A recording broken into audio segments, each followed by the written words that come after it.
need you to calm me down. The most meaningful moment caught on doorbell camera. CCTV footage captured a heartbreaking moment as a girl crying alone in the porch because something unexpected happened. I need you to calm me down. Mama. Mike just called me and said Mama's dead. After hearing the news that her mother had just passed away, the girl felt extremely depressed. She cried in pain and called to inform her relative.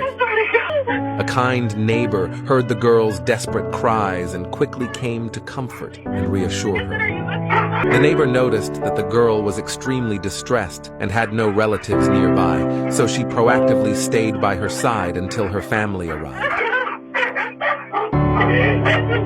Tell me, what do you think about this?